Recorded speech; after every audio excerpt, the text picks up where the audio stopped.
To understand the foundation of a philosophical idea, one must delve into its origins.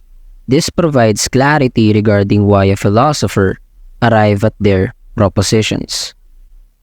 In intellectual history, the analysis becomes more holistic when the intellectual tradition is viewed as a continuum. If earlier philosophers or ideas did not exist, new ideas would not emerge thereafter. However, the search for connections in philosophy is a complex endeavor. It is often little known that Marxism did not originate solely from the pre-socialist tradition before Karl Marx. Instead, it is rooted in the Post-Kantian tradition of philosophy, particularly its theological roots. Despite this, it is not surprising, as there were not enough primary sources available to trace the origins of Marxism's main ideas. Interestingly, it is ironic that the public often discovers the extensive writings of an intellectual only after their passing. This was also the case with Karl Marx, who, like other writers, published only a fraction of his work. While I do not intend to provide a detailed explanation for each published work, given the complexity and abundance of Marx's ideas, it can be said that his most important works for determining the origin and development of his ideas are the economic and philosophic manuscripts of 1844, the German Ideology, and Grundrisse. In fact, Marx himself explained why his book, The German Ideology, was not published at the time in the brief history of his opinions that he wrote in the preface of a contribution to the critique of political economy.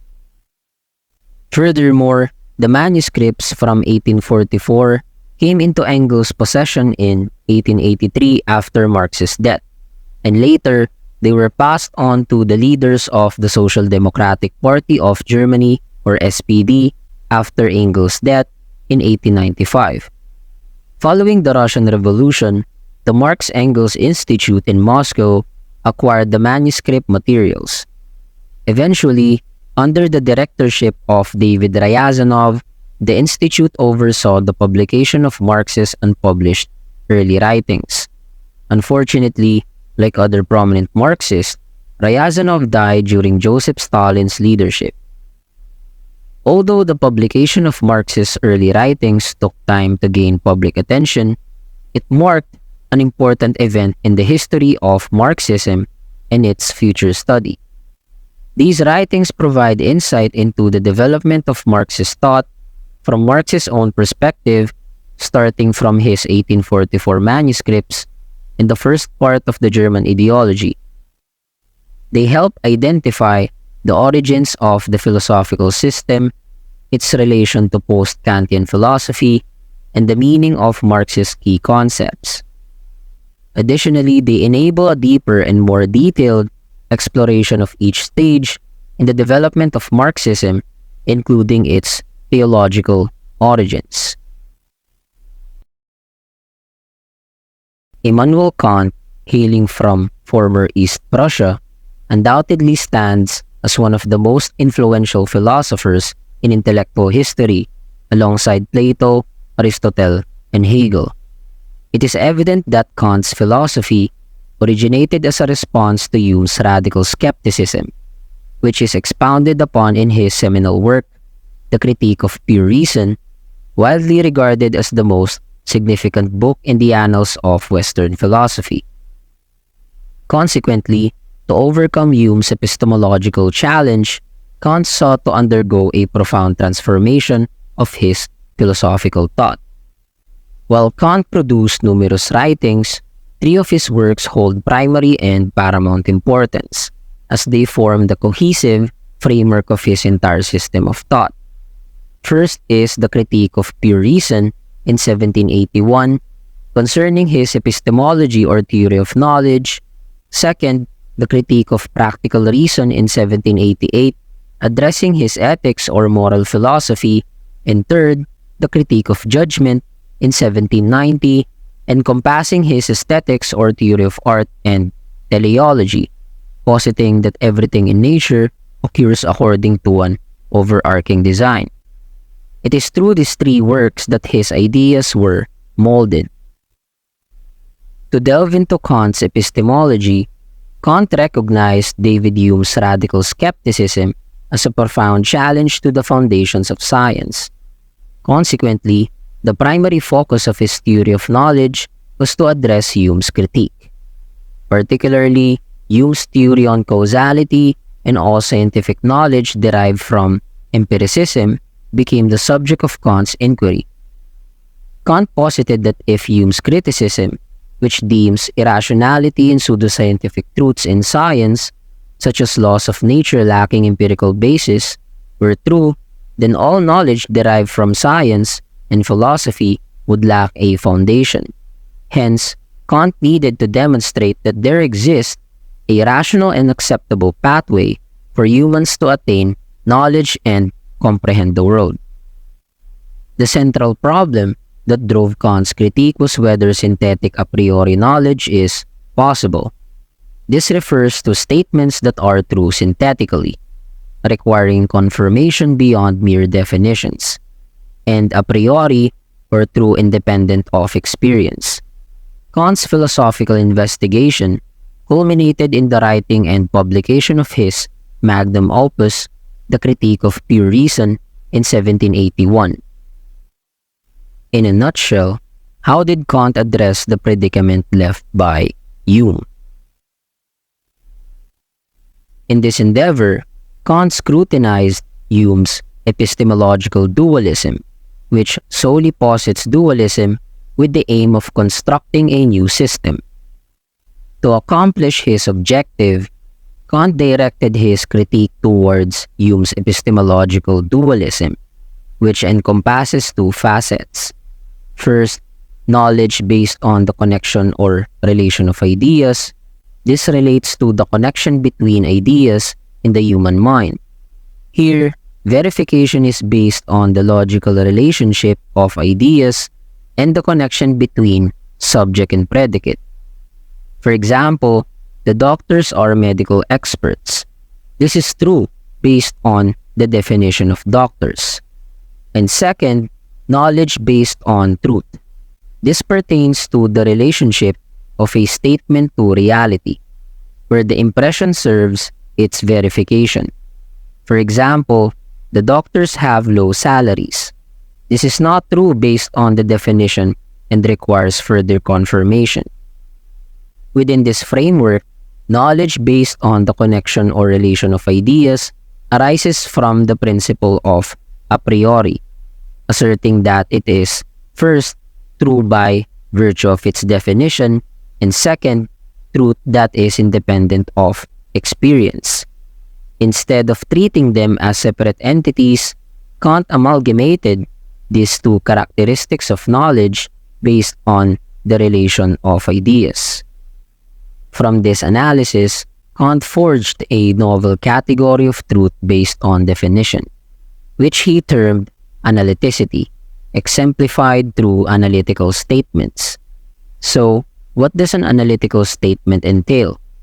For instance, consider the statement, "Doctors are medical experts." This statement holds true because the predicate or meaning of medical expert is already encompassed within the subject, doctor. It is logical to assert that the subject, doctor, inherently includes the predicate or meaning of being a medical expert, as there are no doctors who are not experts in medicine. Consequently, the statement is automatically true as it aligns with the definition of doctor itself. Conversely, synthetic statements are those that are not analytical or non-analytical. Take, for instance, the statement, "Doctors have low salaries." Here, the predicate of the statement provides new information regarding the subject doctor that is not inherently part of the subject. Hence, its truth is not derived from its definition, but necessitates confirmation through knowledge based on truth or impressions drawn from experience or experimentation. In other words, it requires validation through data or experience. Within Kant's epistemology, he devised new categories based on knowledge derived from the relation of ideas and from reality or truth. Knowledge derived from the relation of ideas is both first, a priori, or not contingent on experience, and second, analytic, or true by definition. Conversely, knowledge derived from reality is both first, synthetic, or not true by definition but necessitating confirmation through evidence, and second, a posteriori or based on experience or experiment. At this juncture, Kant has not explicitly expressed his dissent with Hume's perspectives. Instead, he proposed alterations to Hume's categories which he deemed the sources of knowledge.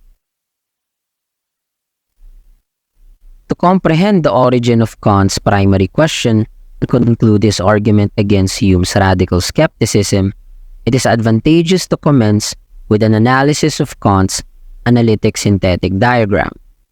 This diagram depicts the two epistemologies of knowledge, a posteriori and a priori, forming four possibilities based on their analyticity and synthetic nature.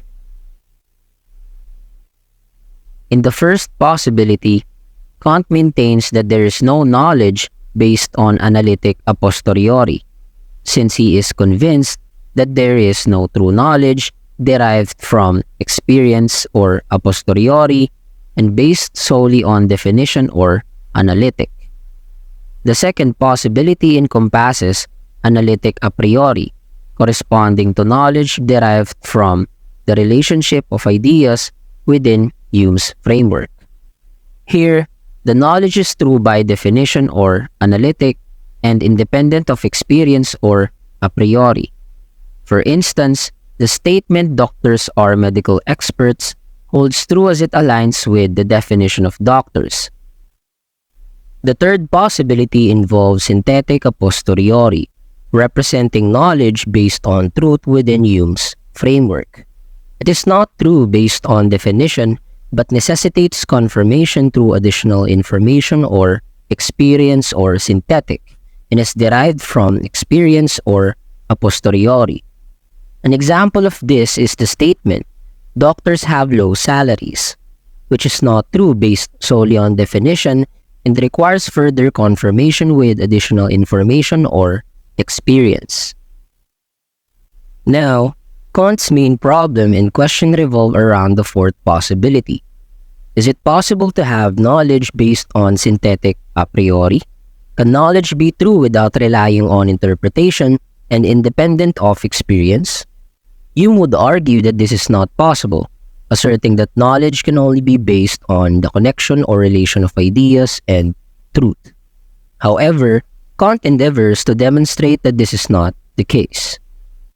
To delve into Kant's Copernican revolution, Kant agrees with empiricists that knowledge is derived from experience. Therefore, he also acknowledges that at birth, a child has no prior experience. However, Kant asserts that this does not imply that all knowledge is solely derived from experience. This forms the crux of his Copernican revolution, a paradigm shift. Instead of our cognition conforming to the things we experience, Kant poses the question, what if the things we experience conform to our cognition? He contemplates whether our mind possesses the ability to organize and arrange our experiences, rather than our experiences determining the organization and arrangement of our knowledge. For instance, when we wake up in the morning, our immediate experience of our surroundings, such as our room, stems from two sources. First, the material objects in our surroundings that exist independently of our minds, such as tables, books, cabinets, etc. Second, our mind actively organizing, arranging, and categorizing our experience of these material objects. If this notion holds true, it implies a novel insight. What if our mind and cognition are not passive but active? This proposition had not been previously advanced. Prior to Kant, philosophers in intellectual history believed that the mind passively receives knowledge from experiences. However, Kant asserted for the first time that the human mind actively organizes and arranges experiences as new information. This realization carries further implications. If our mind or cognition can shape our experiences, what other consequences arise? If this supposition is valid, it suggests that we can possess knowledge based on synthetic a priori. This contradicts Hume's assertion that humans, according to empiricism, are incapable of knowing all knowledge, as our knowledge can change due to the unpredictable nature of life, filled with disorganized and chaotic events and circumstances. Through our synthetic a priori knowledge, our mind and cognition continue to organize, arrange, and categorize new experiences in life. Consequently, we possess the capacity to comprehend the future, or causality, cause and effect relationships, and the laws of nature because we possess knowledge based on synthetic a priori, the ability of our mind and cognition to organize experiences. In this newfound discovery, Kant introduces a term for it, the transcendental. To delve into the transcendental machinery of the mind, the transcendental denotes the activity of the mind and cognition, whereby the mind primarily organizes and arranges those experiences. For instance, let's consider the fifth parallel postulate of the Greek mathematician and father of geometry, Euclid. It states that in a limited or flat plane with an initial line, only one additional line can be drawn through any point that is parallel to the original line. This statement holds true because, in a limited plane, there is indeed only one line that can be drawn parallel to the original line. This serves as an example of synthetic a priori knowledge because, first, it is true not based on experience or a priori. Second, it is true not merely because of interpretation, but rather confirmed by our understanding of planes, lines, and other abstract mathematical concepts. This example is equivalent to any mathematical knowledge we possess, such as 2 plus 2 is equals 4, or an equilateral triangle having 3 congruent sides, and so on. From these instances, Kant posits that synthetic a priori knowledge is possible. In connection to this, Kant raises questions. How do we come to know this? How do we understand that in a limited plane, only one additional line, parallel to the original line, can be drawn according to the parallel postulate? How do we arrive at this synthetic a priori knowledge? If we consult Hume, he would argue that this can only be proven through epistemic dualism. First, knowledge based on the relation of ideas, and second, knowledge based on truth. The parallel postulate may have its definition as a mathematical concept, thus being true based on its definition, but lacking concrete evidence based on the relation of ideas. However, for Kant, its truth does not rely solely on its definition. Even if we examine the meanings of plane, line, and point as mathematical terms in a dictionary, they do not provide true evidence based on the association of ideas. From this line of reasoning, Kant believes that we grasp knowledge as synthetic a priori, because we possess a priori intuition. This suggests that we have knowledge about reality that is not derived from experience. Hence, it is a priori. To delve into the cognition according to Kant, the human mind possesses 3 cognitive faculties. First is intuition, second is understanding, and third is reason. First, in intuition, there are 2 forms that are a priori or not derived from experience: space and time. This is because our intuition or instinct about physical reality can also not be derived from experience. Do we need to experience space and time to realize that reality and the things that constitute it have space and time? No. because we would not have any experience of physical things in reality if they had no space and time. Therefore, we possess knowledge that does not need to be derived from experience. Second, in understanding, it encompasses numerous categories unlike intuition. For example, substance and its attributes, causality as a necessary connection, and others. However, the key point is to connect it to Kant's critique of Hume, that the concepts of substance, its attributes and necessary connection, which Hume's radical skepticism questioned, are only part of the categories of a priori knowledge. Our concept of substance and necessary connection, or cause-effect relationships, is merely a way for our mind to connect or organize our experiences as a structure of knowledge. Once again, Kant attempts to undermine Hume's argument, who believed that causality in our concept of substance lack a solid foundation because we have no experience of them. According to Kant, they are simply a transcendental machinery of the human mind, enabling us to understand our experience in an orderly manner. Now, what are the metaphysical implications or consequences of these notions? First, Kant posits that our experiences are limited to what is possible for us to experience. Therefore, we can only comprehend things within the scope of our capacity to experience. Through these experiences, we can apply a priori knowledge, such as intuition, understanding, and reason, possessed by us humans. For example, let's consider a glass. From Kant's perspective, in analyzing a glass, we have, first, a posteriori or empirical knowledge of the glass that we have experienced, and second, we also possess a priori knowledge of the glass, which is knowledge not derived from experience but still known to us. Firstly, we have empirical knowledge that the glass is solid, because we can hold it, and capable of holding water as we use it in our daily lives. On the other hand, we also possess a priori knowledge about the glass, such as its spatial existence, its substance, or the process it underwent to become a glass. Because even though we lack experience of space, substance, or the production process, we recognize their truth without them being derived from our experience. However, since Kant argues that our experiences are limited to what is possible for us to experience, what about the things that we cannot experience but are still true?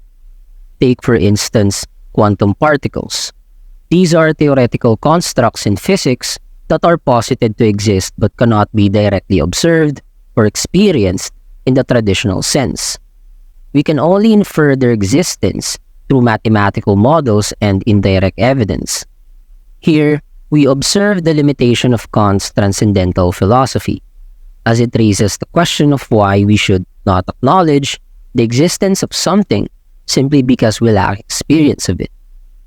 Second, Kant dissolves the distinction between rationalism and empiricism. This is because, according to Kant, things can be understood through experience, or empiricism, and can also be comprehended even if not derived from experience, or rationalism. Like the glass mentioned earlier, its empirical qualities can be understood, as well as its a priori knowledge, such as space, the production process, and others. That does not require evidence from experience to be considered true. Thus, Kant reconciles and undermines the distinction between empiricism and rationalism, no longer recognizing any significant difference between them.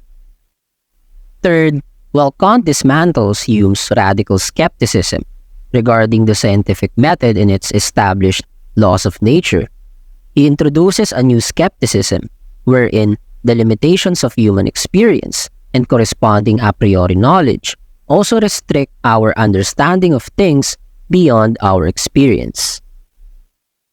Here, Kant seems to offer a counter-argument to Hume's skepticism, but in doing so, he formulates a new skepticism of his own. To delve into Kant's dialectic, or the tragedy of metaphysics and its sole ethical solution according to Kant, in addition to preserving the intellectual integrity of modern science and metaphysics from Hume's radical skepticism, Kant pursued a second objective in his transcendental philosophy. This objective pertained to the epistemological implications of skepticism, wherein our limited experience inhibits our ability to understand things that lie beyond it, even if they exist like quantum particles. Here, Kant raises a new question. How can determinism in modern science be reconciled with free will, ethics, and religion? In this context, Kant introduces the notion of dialectics, the inherent contradictions of reason. When one attempts to comprehend everything, it inevitably leads to the defense of faith and morality against science. At this point, another question arises. If we cannot understand things beyond our limited experience, why should we assume their truth? Indeed, this is a valid question. That is why German philosophers who followed Kant decided to let go and deny the existence of things beyond our limited experience. However, Kant did not embrace this approach, as denying their existence in his philosophical thinking would also entail denying their effects on human experience, similar to an idealist like George Berkeley, who posited that only the mental substance or mind of a person exists and not physical things. On the other hand, when it comes to idealism, Kant adopts a critical idealist stance, representing a new form of idealism where our mind shapes our cognition. However, independent substances do not possess this characteristic. Therefore, the only viable conclusion for Kant is to acknowledge the influence of things on our experience, as pre-organized and arranged by the transcendental mind. In doing so, Kant upholds the integrity of science by acknowledging the influence of things as independent substances that can be empirically investigated. On closer examination, we can argue that Kant simultaneously rejects and agrees with Hume. First, he rejects Hume's argument that science is incapable of acquiring empirical data about the world because, according to Kant, humans possess a transcendental mind that pre-organizes our experience. Second, he agrees with Hume that we cannot understand things as independent substances because it does not encompass the possible experiences of humans in gathering data. However, Kant does not deny their existence as synthetic a priori knowledge. This also highlights the limitation pointed out by John Locke in his mechanistic empiricism, where we can only apprehend the secondary qualities of substances, such as their observable attributes, due to our inability to experience their primary qualities or atoms. Furthermore, many aspects lie beyond experience, such as God, the origin of the universe, the soul, and so on. To delve into the third cognition, which is reason, according to Kant, reason is the third mode of cognition through which humans acquire knowledge about the world. It is distinct from the previously mentioned intuitions and understanding. Kant believes that reason inherently seeks to comprehend all things because it is inherent in human reason to strive for comprehensive understanding. Through the power of human reasoning, individuals contemplate fundamental ideas such as the notion of God, the soul, free will, and more. Unlike intuition and understanding, reason aims to unify and connect the origins and ultimate purpose of all things. It possesses an unbounded capacity for questioning, akin to a philosopher formulating a theory of reality and knowledge. The crucial point here is that reason strives to comprehend things as independent entities, free from the biases of the human perception or things in themselves, or Ding an sich in German. Expanding on this point, Kant argues that reason, driven by its desire to know everything, leads individuals to investigate the origin of all things or the initial cause for the existence of the entire universe. However, such desperate attempts of reason lie beyond the realm of scientific inquiry. Nonetheless, it provides a motive for scientific exploration of related truths. Thus, reason serves as a driving force for scientific pursuits. But according to Kant, it cannot encompass the entirety of knowledge. In other words, reason lacks the capacity to fully comprehend ultimate questions. It can only provide insights into related truths. Since reason seeks to understand the ultimate nature of all things, it gives rise to dialectics. However, Kant's definition of dialectics differs from the ancient Greek concept, where the exchange of ideas leads to truth as proposed by Plato. In Kant's understanding, dialectics refers to logical contradictions or the emergence of contradictions due to the excessive attempt to comprehend things. When reason ventures into realms beyond human comprehension, it yields meaningless answers and generates contradictions instead of offering solutions. Therefore, reason, according to Kant, ultimately leads to its own demise. It is akin to the tragedy of an airplane attempting to reach the highest part of the sky but inevitably crashing and disintegrating because it cannot operate without an atmosphere. Kant posits that humans lack absolute capacity to fathom the mysteries of God, the origin of the universe, the soul, free will, and similar questions, as they only lead to dialectics. In fact, Kant likens this situation to a battlefield without a destination, where metaphysicians engage in a futile mock combat. In metaphysics, we have to retrace our path countless times because we find that it does not lead to where we want to go, and it is so far from reaching unanimity in the assertions of its adherents that it is rather a battlefield, and indeed one that appears to be especially determined for testing one's power in mock combat. On this battlefield, no combatant has ever gained the least bit of ground, nor has any been able to base any lasting possession on his victory. Hence, there is no doubt that up to now, the procedure of metaphysics has been a mere groping, and what is the worst, a groping among mere concepts. In this passage, Kant suggests a profound truth, that humans are born with reason and a desire to understand the ultimate nature of everything, yet it leads to no ultimate destination.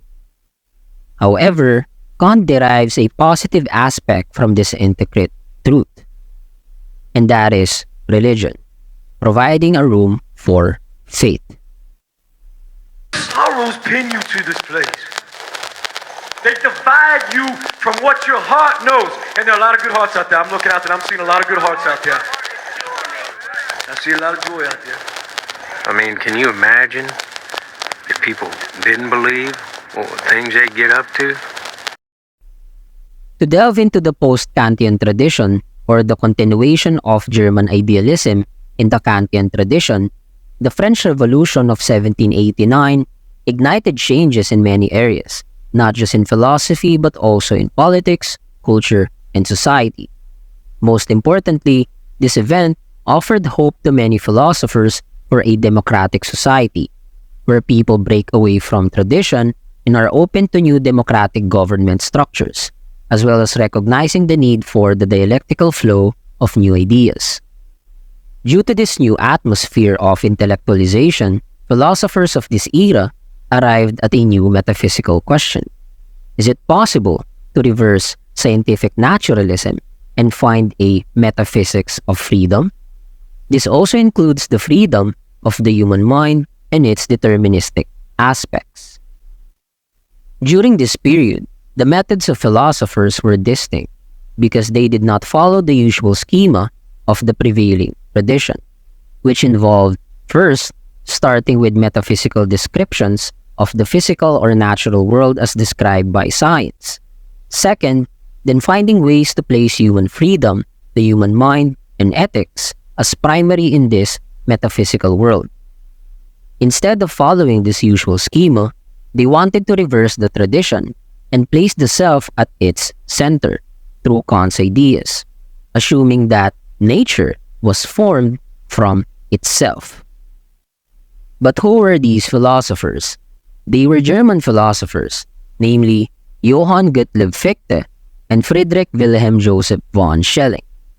They developed a new philosophical schema called German Idealism, which was initiated by Immanuel Kant and reached its final realization in Georg Wilhelm Friedrich Hegel. In the schema of German Idealism, first, Kant initiated it. Second, Fichte and Schelling served as intermediaries. Third, Hegel brought it to its final result. With the birth of German Idealism, there is no doubt that German philosophy became one of the most important philosophies to emerge in the West. Despite having a nationalist bias towards Germany, this philosophy became influential worldwide. One could say that its development in Germany was due to its unique conditions and circumstances. While Germans had high regard for France, the Dutch, and England due to their state of modernity, they also felt inferior due to their fragmented and backward feudal country. Moreover, German intellectuals, philosophers, and writers at this time viewed the prevailing secularism and scientism of the West, such as in France and England, as a disruption to the moral life of Germans centered on God. Thus, the German Enlightenment aimed to confront the skepticism of the English and French by integrating faith and reason. For them, these had gone too far with their secularist and scientific philosophies. On the other hand, Germany at this time was experiencing a Spinoza renaissance, because for German philosophers, Baruch Spinoza represented the true and ultimate realization of a rationalist and scientific metaphysics. Nevertheless, this still led to determinism. In fact, Friedrich Heinrich Jacobi, a German philosopher, stated that Europe, including Germany, was in the midst of a philosophical crisis. According to him, there were only two options to address this crisis. First, endorse Spinoza's ideas as a rational and deterministic atheism, with the most rational and scientific description of the universe. Second, or decide to remain in faith and forget reason.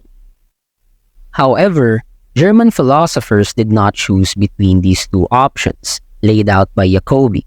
Instead, they created a third and new way to address this philosophical crisis. Additionally, it happened that the Germans inherited a mystical pietism, a unique quasi-Christian mystical belief of the Germans.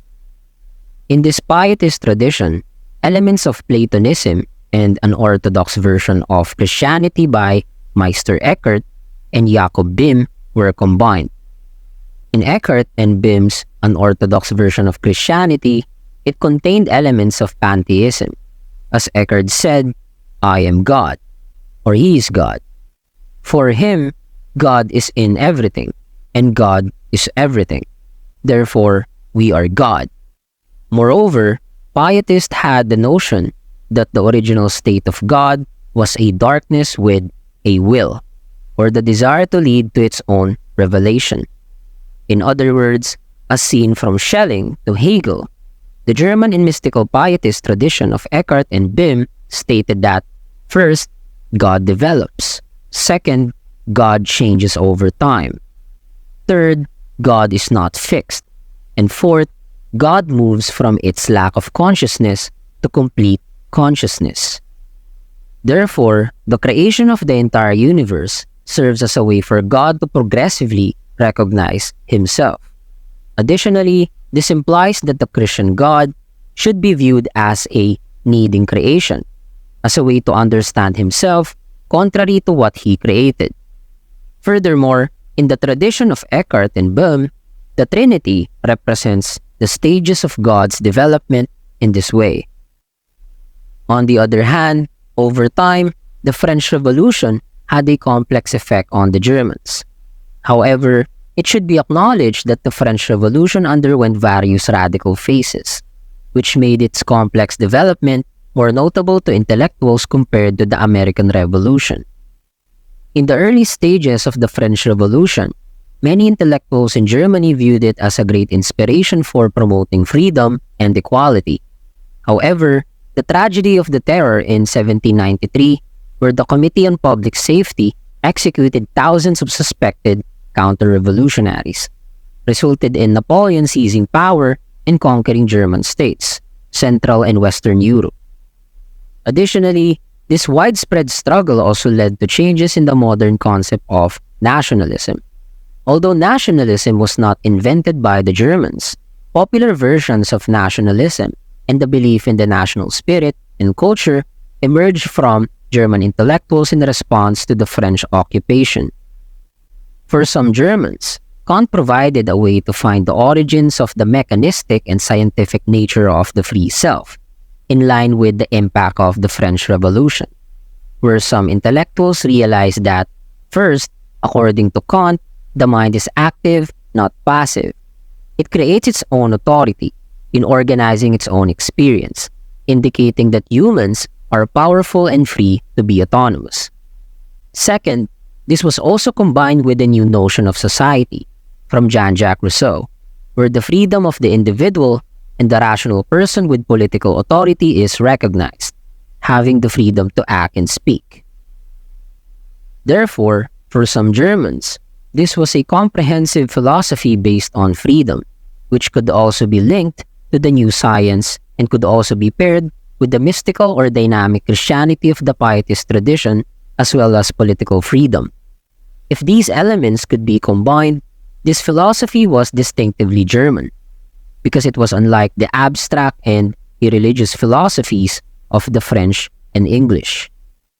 With the profound influence of Kant's transcendental philosophy, Johann Gottlieb Fichte published his book, An Attempt at a Critique of All Revelation, in 1792. Again, Kant had a profound influence on Fichte's thinking, but Fichte was not convinced by the majority interpretation of Kant's philosophy. When Fichte published his book, the author's name was accidentally omitted, so those who read it thought it was written by Kant himself, not Fichte. Later, when Fichte was recognized as the author of the book, he earned his reputation as a philosopher. Most importantly, Fichte was known as a bridge from Kant's transcendental philosophy to the absolute idealism of Schelling and Hegel by claiming to convey Kant's true intentions, contrary to the majority interpretation. First of all, for Fichte, the common interpretation of Kant's statement about the distinction between the things in themselves, or noumena, and human understanding based on the external appearance of things, or phenomena, was baseless. In other words, the distinction between inner truth and external truth is not real. Because if all of our observations were only based on the external appearance of things, as opposed to their inner truth, or things in themselves such as substance, the transcendental nature of the mind would not be possible. According to Fichte, the mind, as a mental substance, has no direct interaction with physical things.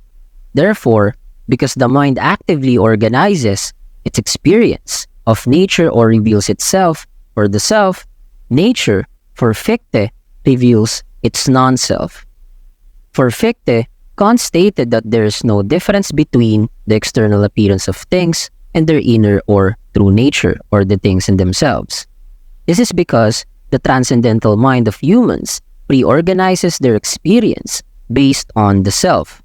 However, this does not lead to solipsism, or the belief that reality is mental, but rather, both the self and the non-self are simultaneously revealed from ourselves. In other words, action precedes the reception and organization of knowledge. Moreover, since the self is limited, reality might have begun as the absolute spirit of God, which reveals its limited selves and concurrently reveals the non-self in nature. For Fichte, reality, including humans, originated from God's revelation of himself, or the self. Thus, humans are limited selves produced from the revelation of the infinite God, constrained by nature or the non-self. In practical application, the self acts in opposition to the non-self or nature. For example, when you hit an object, your self acts against the non-self or nature, which is the object. In theoretical application or human thinking, the self conforms to or is constrained by the non-self or nature. Here, it is stated that nature, as the non-self, is a product of the profound identification of the self on a divine level. Therefore, nature is a product of the self. Now, Fichte's friend, Friedrich Wilhelm Joseph von Schelling, was a student at the University of Tübingen, along with his roommates Hegel and the Romantic poet Friedrich Hölderlin. He gained fame as a philosopher before Hegel and became a professor at a young age, although Hegel became more influential than him. Later, in his early years, Schelling faced two problems. First, he needed to reform Spinoza's pantheism to reconcile it with the notion of freedom. And second, he needed to solve the problem of evil. That is, if God is omnipotent, why does evil exist in the world? Although Schelling was not the only one attempting to solve this problem, prevalent in theological discourse, he had a unique solution. As the foundation of the singularity of the absolute spirit in Schelling's philosophy, he drew inspiration from Spinoza's panentheistic notion of God as the whole, where God and nature are one, but God is more than nature, known as panentheism. Again, Schelling called this the absolute spirit. For Schelling, over time, the absolute spirit divides itself into mind and nature to understand itself. Therefore, the ultimate goal of creating the entire universe is the realization and understanding of God Himself. As stated in the mystical pietist tradition, God is in the process of developing and recognizing Himself.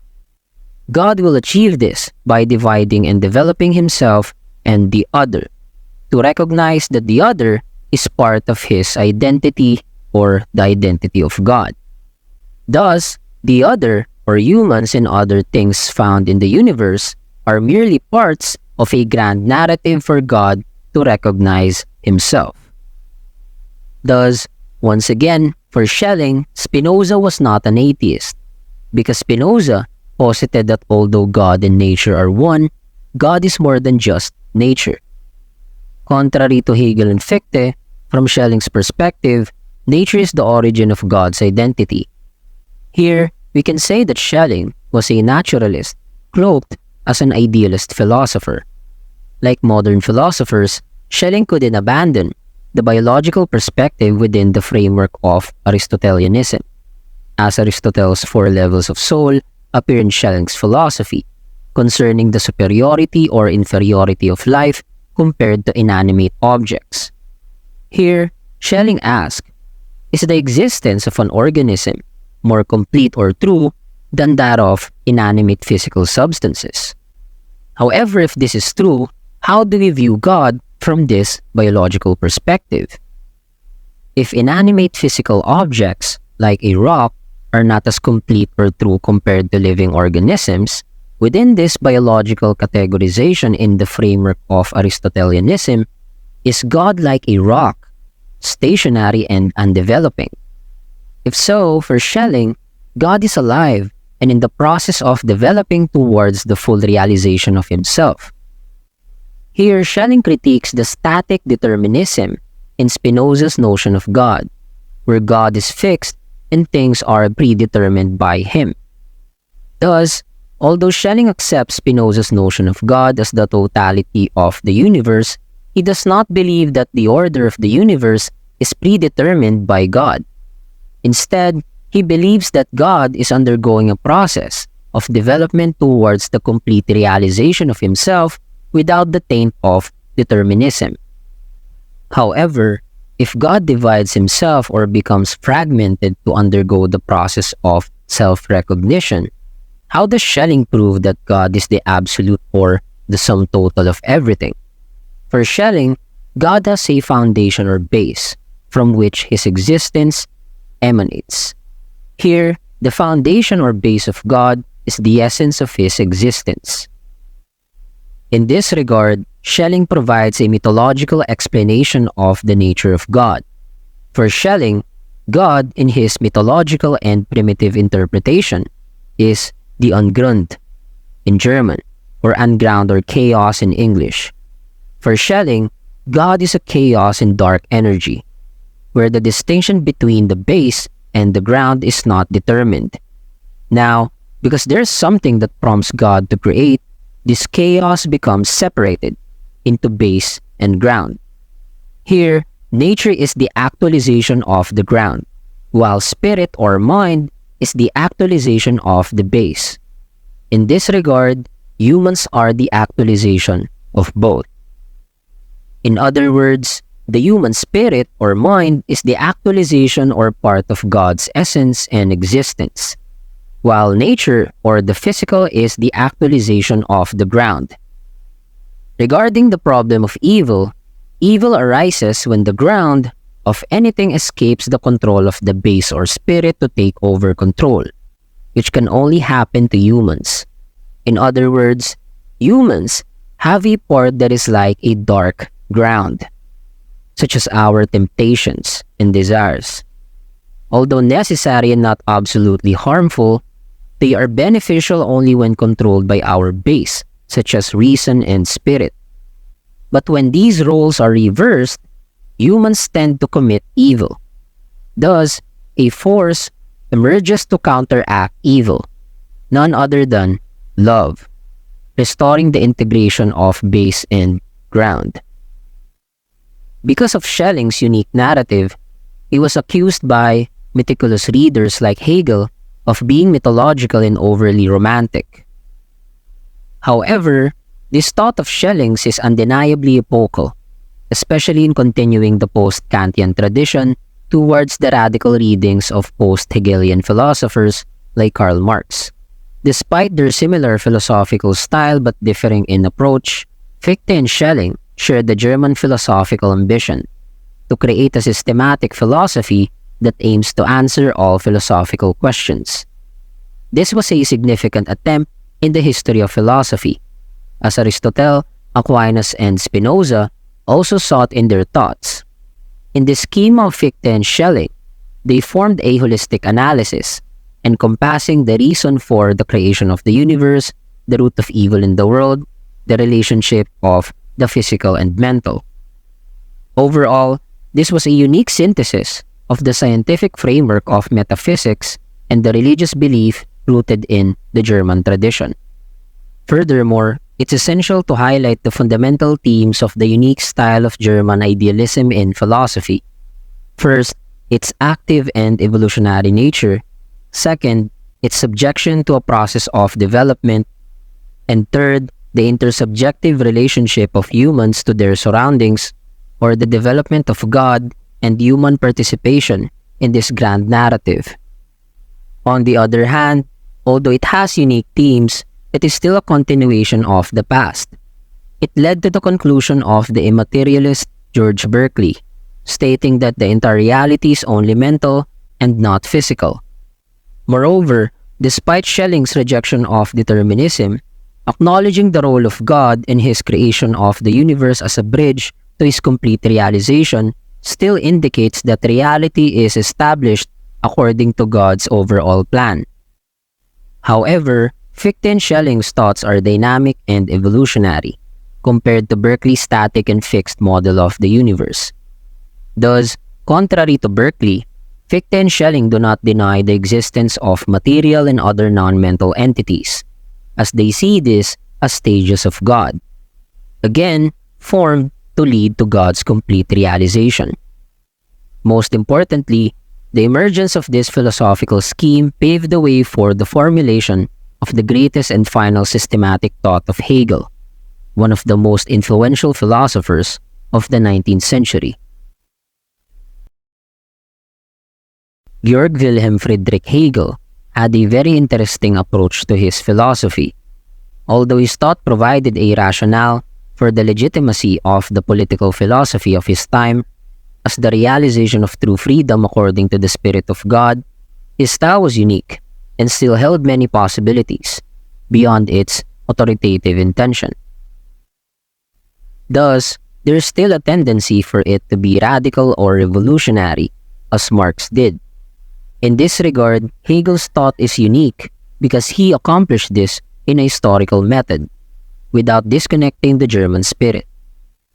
There is no doubt that Hegel was influenced by Kant, as his philosophy is a continuation of the Kantian tradition.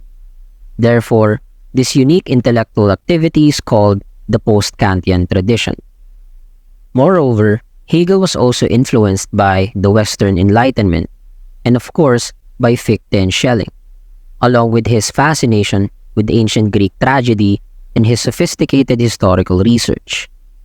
It can also be seen that Hegel's unique style of philosophy drew deeply from various sources, blending history, Christianity, and the German spirit. Here, he aimed to examine the meaning of Christianity in the spirit of the Enlightenment as a crucial historical stage. However, his entire philosophical system was not limited to this, since his numerous books covered every philosophical question. This proves that Hegel is the last most systemic philosopher after Aristotle, Aquinas, and Spinoza. He developed a sophisticated philosophical system that is impossible to understand without grasping its coordination with his unique language.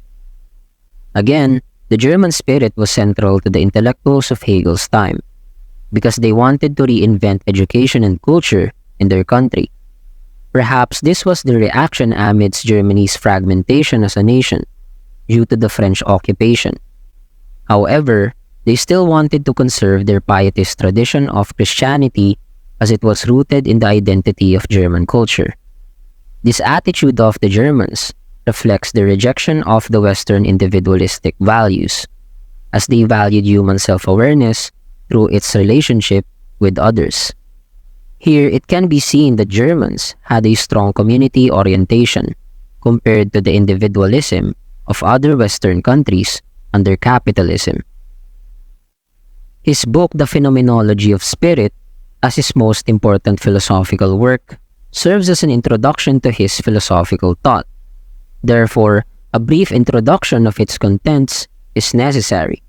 Here, it can be seen how Hegel made it possible to create a systemic philosophy of everything, based on a panentheistic notion of God without disconnecting the important role of history.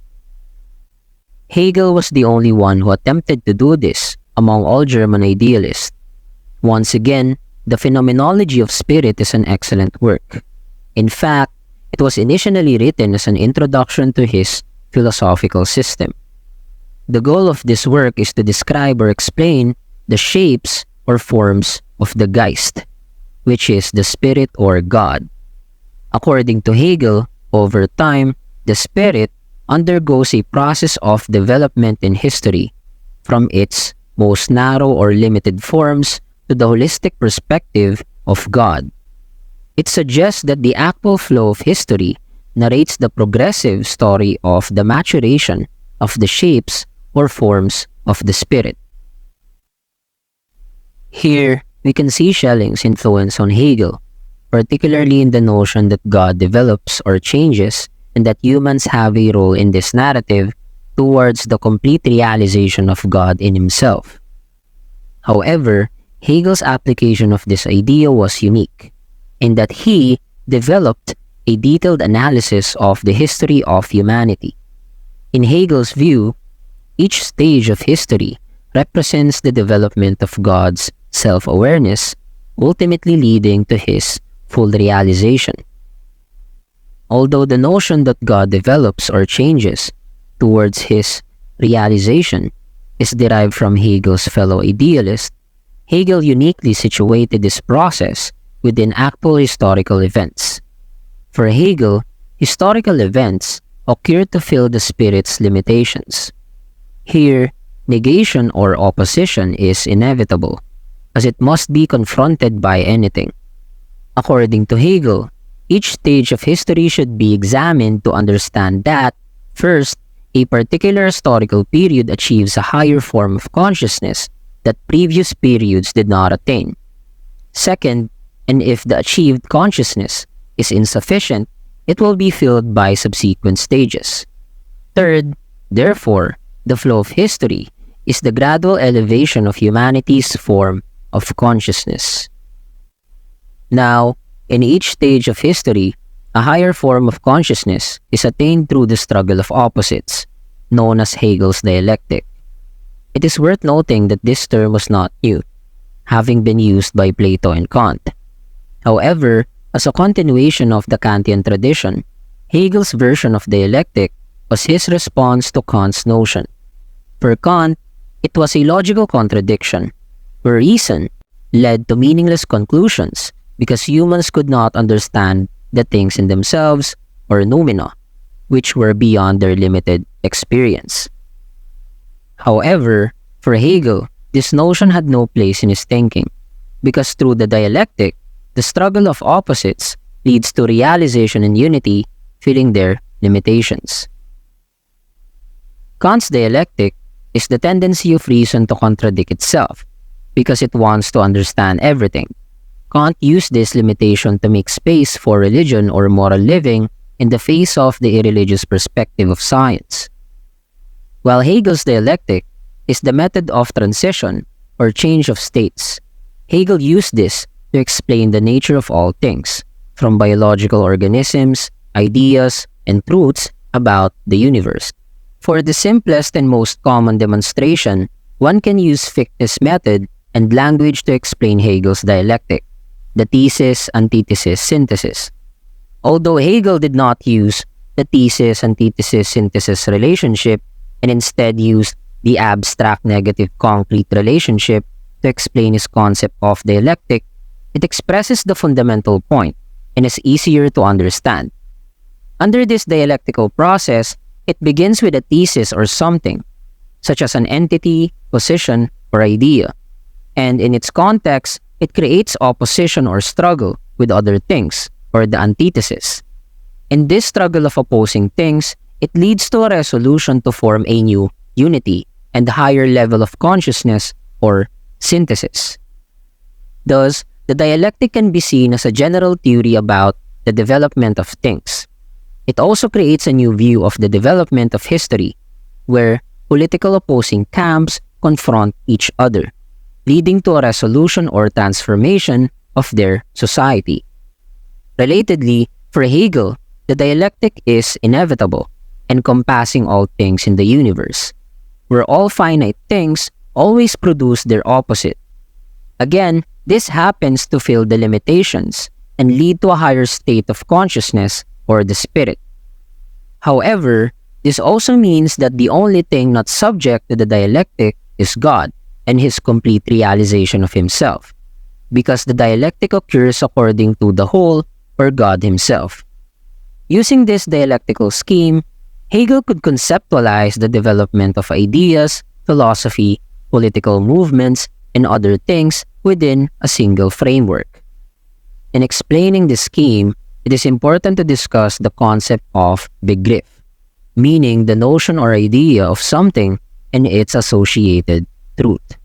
This is the concept of something as a dynamic part of the spirit's change, according to speculative philosophy. Here, it is stated that in all circumstances, our ideas about everything are not static. Instead, they change over time. Contrary to the fixed truths of science, for Hegel, everything changes towards its complete realization and connection to the whole. Therefore, the ultimate or complete truth a philosopher can reveal is only the whole. Because when one takes only a part from the whole, it does not reveal the complete truth about it. This is because the parts of the whole are determined by the whole itself. So it states that the parts always refer to the whole.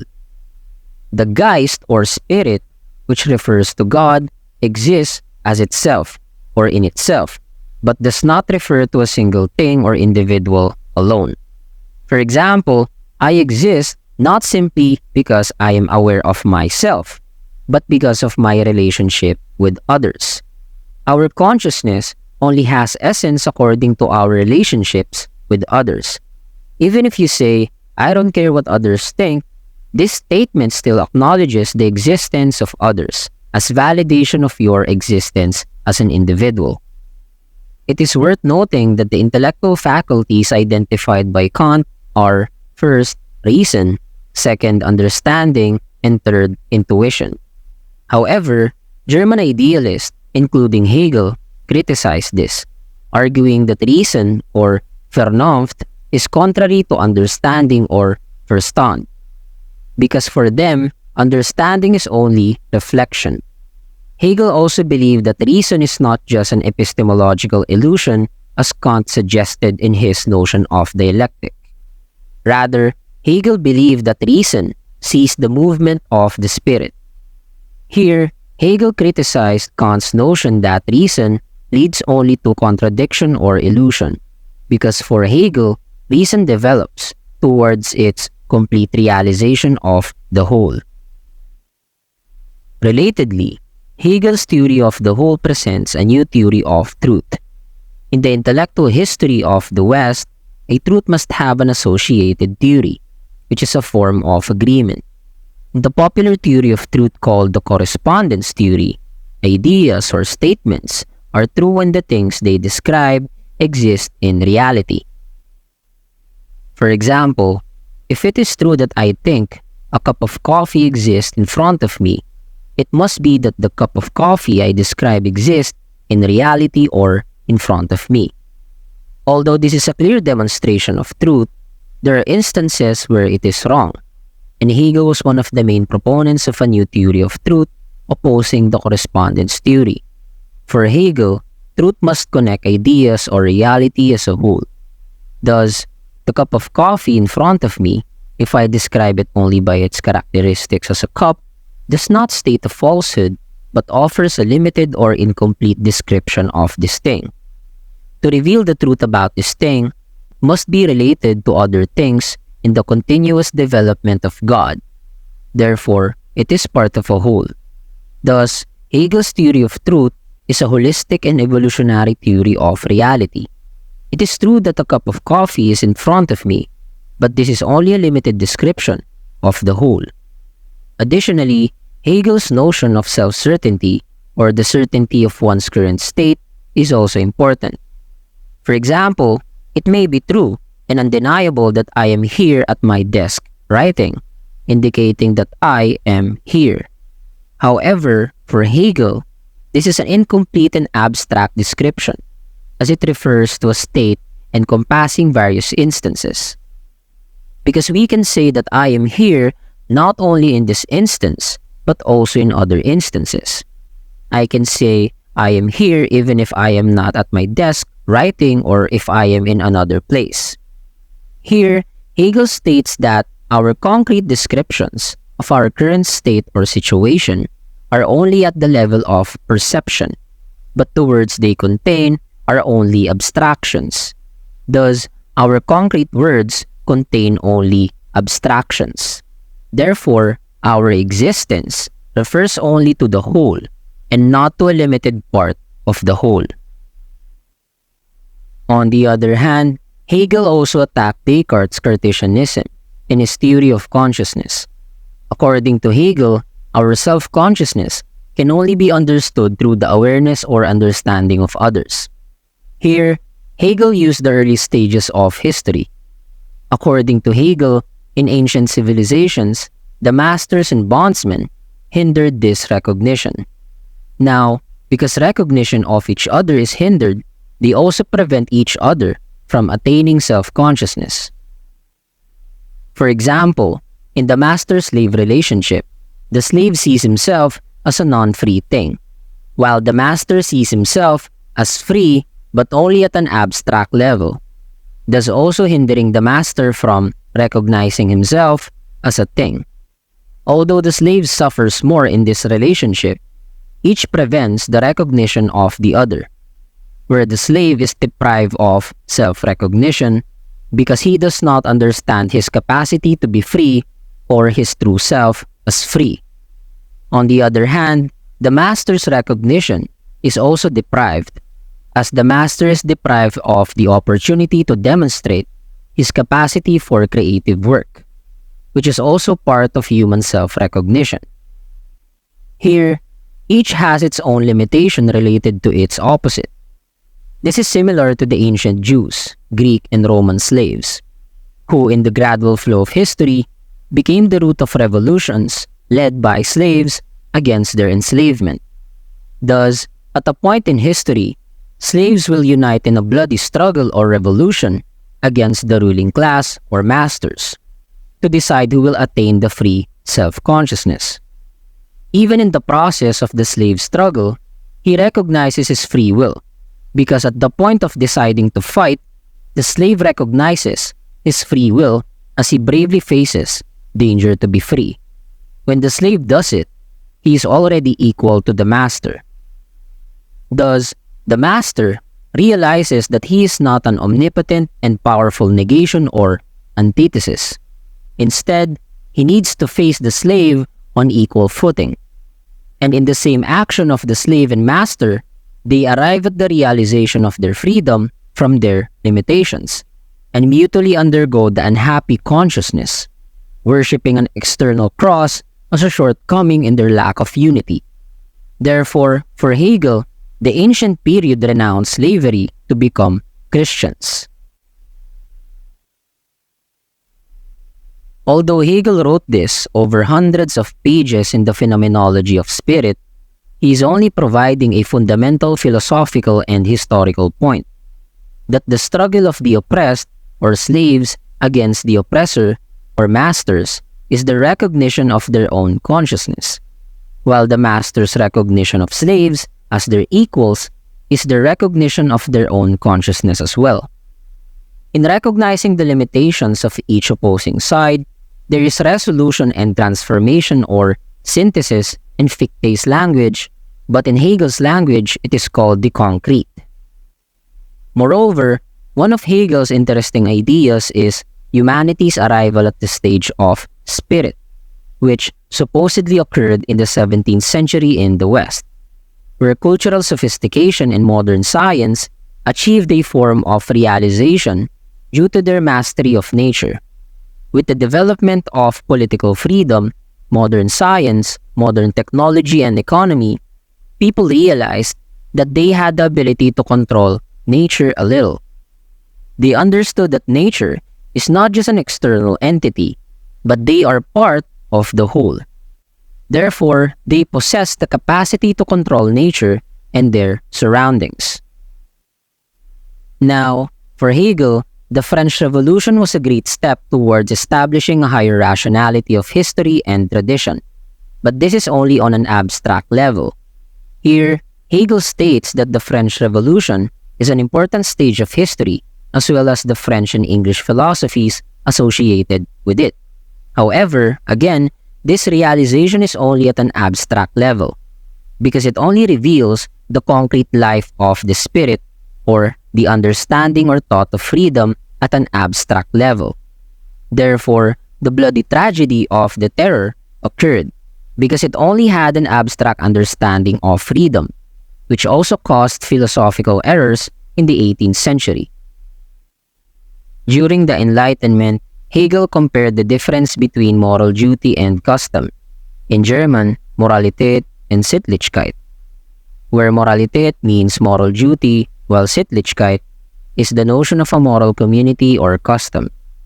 An example of moral duty could be honesty, while a moral custom could be respect for elders. Thus, Moralität describes following a custom in abstract meaning or rational or universal rules, while Sittlichkeit is the shaped or established morality in a society followed by people. Similarly, the problem between Moralität and Sittlichkeit will lead to a universal expression and unity of their contradictions, in the form of a state or government that embodies culture, identity, tradition, and rational or universal principles. As a consequence, it also states that having acquired modern science and a modern notion of freedom, as well as its integration as an ethical state or government, here, the spirit has the ability to evaluate its past stages of history and recognize them as partial steps towards the complete revelation of God in the spirit of humanity, or Hegel's absolute idealism. This is also the perspective of the absolute against partial understanding, where philosophy can begin. In conclusion, Hegel developed a theory of everything, encompassing every philosophical issue. Therefore, it cannot be denied that he is the most systemic philosopher, where those who follow him can only agree or disagree with his ideas. However, the rejection or disagreement with Hegel's ideas remains subject to the dialectical process towards a new synthesis or the concrete. Therefore, even if we do not agree with Hegel, we remain a good Hegelian, because even Hegel himself should undergo the complete realization of the spirit. Marxism has a foundation recognized as the materialist conception of history, or historical materialism, a socialist idea aiming to achieve its ultimate form from the earlier stages of utopian to becoming scientific. Here, the primary difference between utopian and scientific socialism is stated. Utopian socialists view the establishment of a socialist society as something that should be realized, while the materialist understanding of history definitively shows that each stage of humanity's historical process moves towards an anti-capitalist revolution, leading to socialism and subsequently communism. Again, because Marxism originated from the Post-Kantian philosophical tradition, particularly Hegel's philosophy, the source of Marx and Engels' scientific socialism has no direct lineage that can be linked to the teachings of classical utopian socialism. These are the early fathers of modern socialist thought in the 19th century, namely Henry de Saint-Simon, Charles Fourier, and Robert Owen. Instead, the origin of Marx and Engels' scientific socialism is German and post-Kantian philosophy, particularly Hegel's philosophy. Therefore, the materialist understanding of history originated from the reversal of Hegel's idealist understanding of history, an intellectual operation involving Hegel's dialectic. Engels described this in a statement from his writings. Thereby, the dialectic of concepts itself became merely the conscious reflex of the dialectical motion of the real world, and thus the dialectic of Hegel was turned over, or rather, turned off its head, on which it was standing, and placed upon its feet. In simple terms, according to Engels, Marx supposedly put Hegel in the right stance, suggesting that there was something wrong with Hegel's metaphysical position that Marx corrected. In fact, Marx also mentioned this statement, which can be found in his writings on January 24, 1873, in the final words of the second German edition of Das Kapital. The mystification which dialectic suffers in Hegel's hands by no means prevents him from being the first to present its general form of working in a comprehensive and conscious manner. With him, it is standing on its head. It must be turned right side up again if you would discover the rational kernel within the mystical shell. Therefore, Marx and Engels regarded Hegel in similar terms, as transcendent and mystical, and only by adjusting it to the correct stance would it advance its scientific transformation. However, this method is unique because sociological theories do not often stem from the rotation of metaphysical ideas into the correct stance. This is evident from some of Marx's related texts explaining why Hegel's understanding of history served as a direct theoretical foundation for his ideas. He referred to this when he revisited his final words in Das Kapital in his 30-year critique of the mystical part of Hegel's dialectic. Here, his sources came from either or both of two previously unpublished writings: the unfinished commentary of 1843 on Hegel's philosophy of right, and the group of manuscripts from 1844 entitled Critique of Hegel's Dialectic and Philosophy in General. Through these related texts, it was no longer a mystery while Hegelianism is the origin of Marxism. Although complicated, it cannot be denied that this is one of the most interesting philosophical transformations in the history of philosophy. Unfortunately, Marx and Engels did not provide detailed explanations in their earlier years for their socialist followers to understand this connection, most of whom lacked sufficient knowledge and interest in post-Kantian philosophy. In short, Marx developed his theory of history as a translation of Hegel's theory into its correct and scientific form. Here, he followed the method of a German philosopher, Ludwig Feuerbach, the author of The Essence of Christianity in 1841, who said that Hegel's philosophy could reveal its scientific form if subjected to transformational criticism. This included the reversal of major propositions. Again, for Hegel, man is a spirit or God under continuous alienation or prevention of self-recognition. Here, it is shown that man is a God without self-awareness or man as self-alienated God. Because for Hegel, man does not realize his true nature or consciousness. So history vividly shows the gradual realization of man towards the complete realization of God in himself. However, for Feuerbach, truth can only be revealed through the transformational reversal or inversion of Hegel's statement. Instead of viewing man as God without self-awareness or man as self-alienated God, according to Feuerbach, it should be viewed in reverse. The God without self-awareness or God as self-alienated man. According to Feuerbach, religion is a reflection of human needs, but they cannot attain them. However, when humanity achieves the development of their capabilities, they no longer need to worship and believe in God. Instead, their humanism or faith in humanity will prevail. Here, in worshipping ideal images of themselves in heaven as God, humans become alienated from themselves, because their worldly and profane reality is external and repugnant to them. Therefore, to overcome liberation from alienation, man must reclaim his true nature, reclaim God back to himself, because this is his true nature. In the aforementioned explanation, these are the main arguments of Feuerbach in The Essence of Christianity. Here, he proved that transformational criticism of Hegel gives rise to the theme that religion is a phenomenon of human separation from himself and true nature. Also, the understanding of history as the self-recognition of the spirit or God through man has been transformed into an understanding of history as the self-recognition of humanity through the rebellion against the alienation brought about by religion.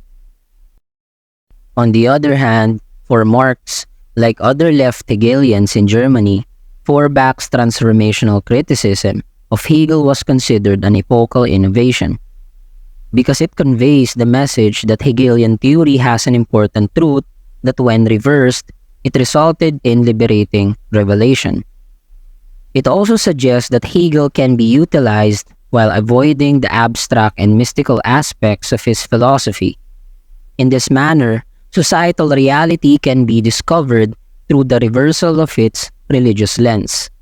Here, man is not the personification of spirit or God, rather spirit is the cognitive process unfolding within man.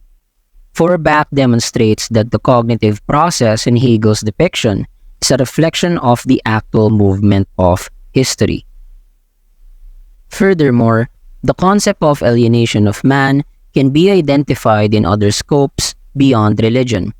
For example, the state is a realm of human alienation, and it can be revealed through its application to Hegel's political philosophy, using the same method of transformational criticism employed by Feuerbach.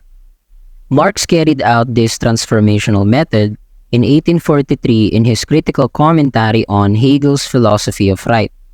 He did not complete the commentary, but it formed the most important parts of its message in two articles published in 1844.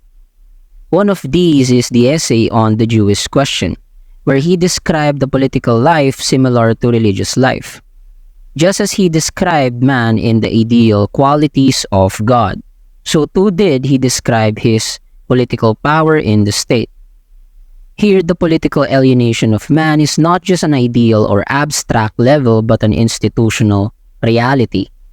And escaping from this political alienation, unlike Feuerbach's religious alienation, requires a revolution, a collective action where citizens, reclaim social power outside the institutions of the state. In applying transformational criticism to Hegel's political philosophy, Marx reversed Hegel's proposition regarding the relationship between the state and the community or civil society. Marx stated that the community or civil society did not emerge from the state, as Hegel viewed it. Instead, the state emerged from the community. Here, the primary sphere of existence is not his life as a citizen under the state, but his economic life or livelihood in civil society. For Marx, this is the foundation from which everything originates. By achieving this position through critical commentary on Hegel's philosophy of right, Marx approached his path towards formulating the materialist conception or understanding of history. Now, Marx invested his investigation in the economic life as a scope of human self-alienation.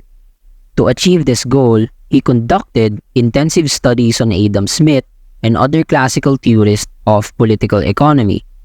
In these economic works, as well as readings related to Hegel, he hoped to find the key to understanding human alienation as producers of commodities.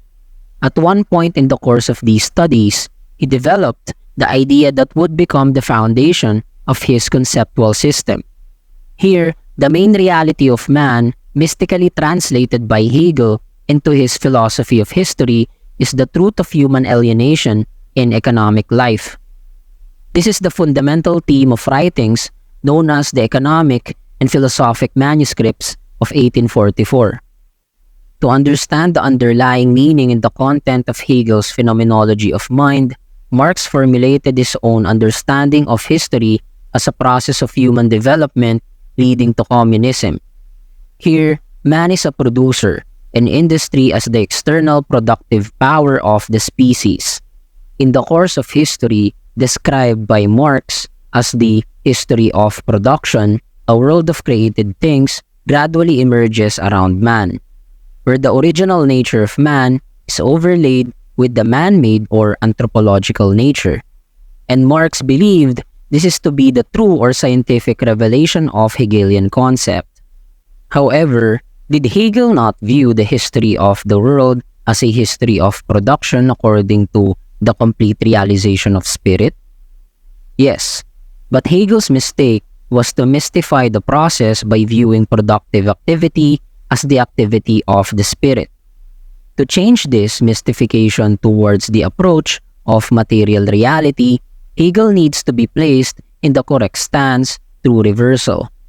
Only in this way the mystification disappear and be translated into a scientific theory of society. Marx called this transformation of Hegelianism the materialist conception of history, known to us as historical materialism. From these mentioned, there's an interesting implication in the world of philosophy, that not always is empirical data the revealer of truth about reality. Here, the importance of theoretical approach to social analysis is shown, which is not always met by the limited scope of empirical research. Therefore, research in philosophy remains truly important to develop fresh ideas according to the current material or historical conditions of our society. Marxism is one of the most important political philosophies that challenge liberal republicanism and the free market capitalism dominant in Western modernity. It has been influential worldwide up to the present. During Marx's lifetime, capitalist industrialism shook the world. Factories sprouted, old modes of livelihood were forced to end due to new practices, and many people left the countryside to work in factories. In reaction to this condition, many socialist movements critical of the system emerged, and numerous communal experiments were undertaken aiming to socialize all property. However, only Marxism provided a scientific theory of human history, which had a profound impact on the global political landscape for nearly a century and a half. Karl Marx was a philosopher born in Prussia. In his youth, he was active in anti-religious and radical student groups in Bonn and Berlin. Relatedly, he was initially influenced and part of the leftist group called the Young Hegelians, alongside Bruno Bauer and Ludwig Feuerbach. Additionally, Marx also became the editor of a successful reformist newspaper guided by these ideas. However, soon after, when he joined the socialist and radical groups in Paris, he began to develop historical materialism. His materialist view of history, which he said, turned Hegel on his head. While people have some knowledge of Marxism, to do it justice, it is necessary to correct misconceptions about it. For Marx, the worst effect of capitalism is not the abstract notion of inequality, but rather a symptom of a deeper wrong where the worker in a factory does not own the product of their own labor. In fact, Marx did not see the unemployed, the poorer than the poor, or the peasants or farmers as allies, because for him, in all forms of capitalist society, only the proletariat or industrial workers have revolutionary potential. This is because he feared that the peasants or farmers and the unemployed, including those classified as the lumpen proletariat, are conservative forces rather than revolutionary against the system oppressing them. Thus, for Marx, only the proletariat or the working class has the ability to change society. In connection with this, it is untrue to allege that Marx was not in favor of industrialization or factory production. Because in his vision, a vision because he did not provide a detailed description due to its scientific connotation of communist society, it is more efficiently industrialized compared to capitalism. As an implication, Marx did not have a deep inclination towards primitive living, where there is a strong harmony between humans and nature. Furthermore, it is untrue to allege that Marx was against labor, because for him, it is the essence of being and one's creative activity or practice. Thus, he was not against the labor of workers and its creation of things. However, the crucial question for him was, who should own the product of labor? From a Marxist perspective, there's a long list of reasons why capitalism is wrong or detrimental. But the early Marx or Marxist ideas or beliefs in his youth focused on alienation, as well as the nature and its causes under capitalism, which stems from his work, Economic and Philosophic Manuscripts of 1844. Here, it is stated that capitalism causes entfremdung, or alienation. Alienation occurs when the essence of your being, as part of your identity, is taken to be used against you. Now, in applying this concept to the process of proletarian or worker labor, their productive labor is the creative essence of their being. Therefore, in a communist society, people continue to work. But in capitalism, when a worker sells their labor to the bourgeoisie or capitalist or the owners of capital and the means of production or factories for wages, in the same way, the worker also sells or uses their species' essence, or the energy or capacity of the worker in creative labor. Instead, it goes to the capitalist, the owner of the shoe factory, to sell and profit from it, to use this profit to build many more factories and enslave the labor of new workers. Because of this scheme, there is competition among workers, because the advantage over their fellow workers will determine their sustenance or livelihood for their families. Therefore, in the alienation of workers, the essence of their being or creative labor is taken to be used for oppression or deception against them by the bourgeoisie or the capitalist. However, alienation was not the only problem identified by Marx regarding capitalism. In fact, his critique of it is extensive. One of these critiques states that capitalism is irrational because it substitutes exchange value for its use value. For example, You buy a house in the city for $500,000, but you are forced to leave and live in the countryside. But after a few years, when you want to return to the city to buy a house again, it has risen to $1,000,000, even though it's still the same design as your previous house. However, its use value as a home did not increase. Instead, only its exchange value increased, while its qualitative characteristics or use value remained the same. Therefore, this is irrational, because instead of the price or exchange value increasing due to the increase in utility, only the price increases while its quality remains the same. Related to this, one of Marx's primary criticisms of capitalism is its excessive wastefulness. Instead of encouraging people to cooperate as a group to meet their needs, but due to competition, people with higher adequate skills or abilities are wasted because there are losers and winners under the competitive nature of capitalism. Therefore, due to competition, those who lose are plunged into poverty, and their unique skills or abilities that could have contributed to the productive force of labor are wasted. Although Marx's main criticisms are alienation, irrationality, and wastefulness of capitalism, its materialist theory of history is its primary lesson.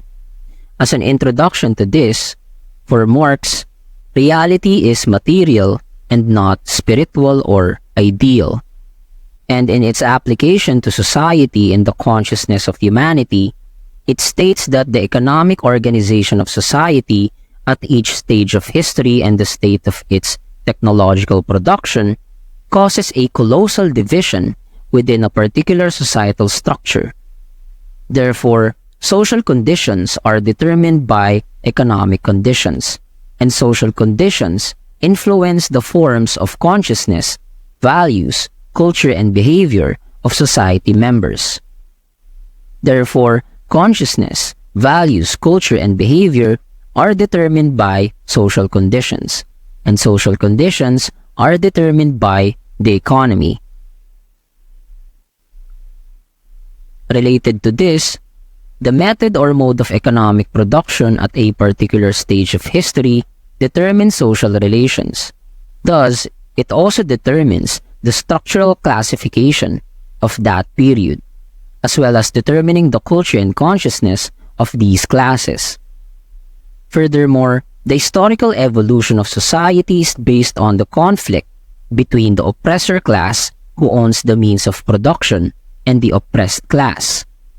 Because, according to Marx, the force that drives history of the world forward in each stage, instead of remaining in a condition, is the conflict of classes or class struggle.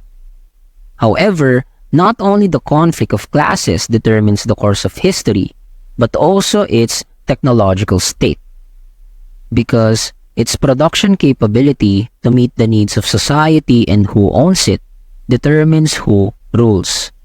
Here, it is stated that in each stage of history, one class, or the ruling class, owns the means of production, while the opposing class is the source of labor to operate it, and the lower classes have a lower role in society, like the lumpen proletariat. In the development of the mode of production, or technology utilized to produce the needs of society, under conflict, internal contradictions or crises arise, where a new class that owns the technology or mode of production replaces the current ruling class. For example, during the medieval period, the mode of production was agricultural, so prosperity and productivity were based on land ownership, where various food was cultivated. At this time, the ruling class was the landowners, and the oppressed class they exploited for their benefit were the peasants or farmers, who worked for the landlords or the owners of the mode of production. Over time, the traders and merchants in towns developed their mode of production, which later led to their accumulation of wealth and power.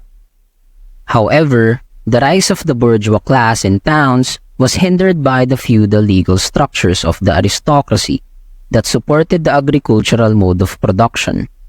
Here, it is stated that the government and the law serve only the interests of the ruling class for their maintenance and strengthening of their power and authority. In the history of the West, the bourgeoisie has gained enough power to carry out revolutions against the aristocracy who uphold the feudal system. In fact, this initially happened in the Republican revolutions of 19th and 18th centuries, the Dutch Revolution from 1566 to 1648, the English Revolution from 1688 to 1689, the American Revolution from 1775 to 1783, and the French Revolution from 1789 to 1799. Here, there was a conflict between the emerging bourgeois class and the aristocracy, and when the bourgeoisie succeeded in their revolution, they established a new form of government and legal structures to consolidate or strengthen their newly established power. Thus, modern capitalism was born.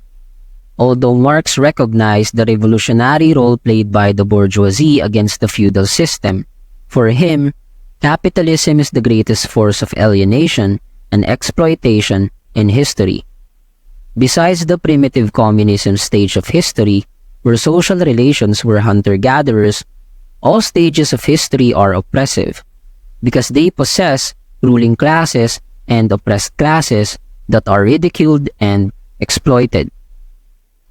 However, in the capitalist system, tensions, cruelty, and poverty in the relationship between the ruling class and the oppressed and exploited class are extreme, because under it, the working class is enslaved by the wage system, where their blood and sweat are sold to capitalists in exchange for a livelihood wage. This is inhumane. There is no real freedom. All relations are subject to the course of money, and people live under twisted values. Although capitalism is a brutal, oppressive, and worse system for Marx, for the sake of an objective or materialist analysis of history, Marx recognized the need for history to lead to this stage, as well as the revolutionary role of the bourgeoisie. As Marx noted, the bourgeoisie, historically, has played a most revolutionary part. The bourgeoisie, wherever it has got the upper hand, has put an end to all feudal, patriarchal, idyllic relations. It has pitilessly torn us under the motley feudal ties that bound man to his natural superiors, and has left remaining no other nexus between man and man than naked self-interest, than callous cash payment. It has drowned the most heavenly ecstasies of religious fervor, of chivalrous enthusiasm, of Philistine sentimentalism, in the icy water of egotistical calculation. It has resolved personal worth into exchange value, and in place of the numberless indefeasible chartered freedoms, has set up that single, unconscionable freedom, free trade. In one word, for exploitation, veiled by religious and political illusions, it has substituted naked, shameless, direct, brutal exploitation. Aside from Marx recognizing the revolutionary role of the bourgeoisie in the demise of feudalism, there's an interesting distinction Marx made between the feudal lord in the feudal system and the bourgeoisie or capitalist of modern capitalism, wherein the relationship of the feudal lord to the agricultural worker is cloaked in the ideology of religion. Also established is the elevated position of the oppressor or feudal lord over the lowly position of the oppressed or the peasant, while the capitalist, on the other hand, directly and openly communicates to the worker that he needs to obey and work because he is the one paying their wages. Therefore, the oppression of the feudal lord over the agricultural worker is covert, while the oppression of the bourgeoisie is straightforward and overt without an established relationship that I am superior and you are merely an ignorant peasant, so it is your obligation to serve me. Eventually, the consequences of the relationship between the capitalist owner of the factory and the worker who sells his labor become clear. work for wages or starve. Furthermore, according to Karl Marx and Friedrich Engels, the sacred or holy or patriarchal and hierarchical nature of social relations under capitalism is reduced solely to money. The bourgeoisie has stripped of its halo every occupation hitherto honored and looked up with reverent awe. It has converted the physician, the lawyer, the priest, the poet, the man of science into its paid wage laborers. The bourgeoisie has torn away from the family its sentimental veil and has reduced the family relation to a mere money relation. In connection with this, Marx also stated that the capitalist system is unique compared to past regimes or stages of history, because the sole purpose of previous socio-political systems was to maintain the current condition as a means of strengthening and maintaining their power, while the capitalist system strengthens itself through continuous changes in the environment or world. This is because, under it, you can produce a large amount of money by destroying a building or a factory and building a new one, even if you just leave the old factory. Therefore, Marx recognizes that this is an intrinsic dynamic, capable of building itself from destruction, unlike previous economic systems, like the feudal system. On the other hand, for Marx, although capitalism is creative in constant and relentless destruction and self-formation, it will lead to ultimate destruction. Because with the development of capitalism and the centralization or limitation of its capital to only a few people, and because of this concentration of wealth and the continued limitation of wages or subsistence wages for workers, enough for them to eat enough food, have intercourse, and form a new generation of workers, there will be a recession or business cycle, or economic turndown in its return, that worsens over time. Because of severe hunger, chaos, and violence that will arise from this, there will be a revolution of workers under the leadership of the Communist Party or group of intellectuals advocating communism. In connection with this, Marx believes that the most advanced countries will be the first to achieve socialism, which over time will spread to every corner of the world. Therefore, Marx also states that he, although recognizing the struggle of nations against their national bourgeoisie, is not a nationalist, but rather recognizes people everywhere based on their class and not based on their national origin or country. This is because, even if workers are separated in each country based on their ethnicity, the majority still belong to the working class. Here, it is stated that when the most advanced countries successfully end capitalism, neighboring countries will unite. Therefore, because of the concentration of capital in the hands of a few ruling classes, the majority are workers. This is a universal class and not national. When capitalism is successfully abolished, there will be a dictatorship or government of workers, where the factories, offices, etc. will be managed by the workers and not by capitalists or the bourgeoisie.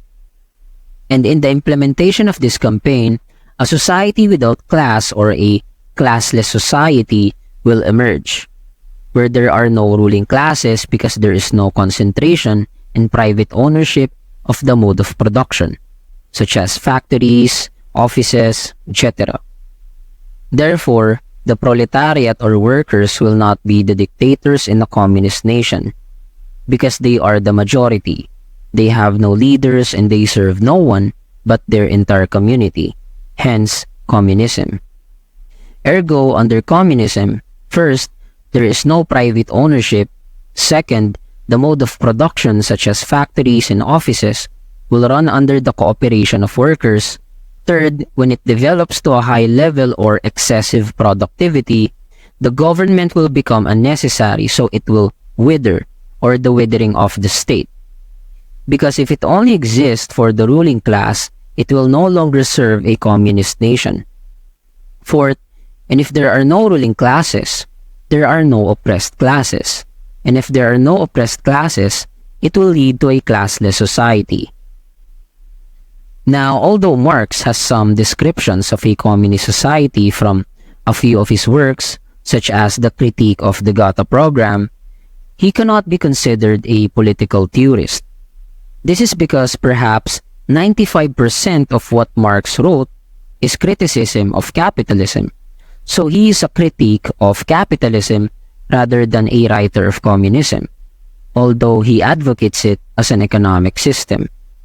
Perhaps Marx's insistence as a materialist to remain scientific urged him not to develop a description of the future, because it is the work of utopians in a negative sense, who do nothing but invent metaphysical or abstract descriptions of the world without basis, like a foolish fortune teller.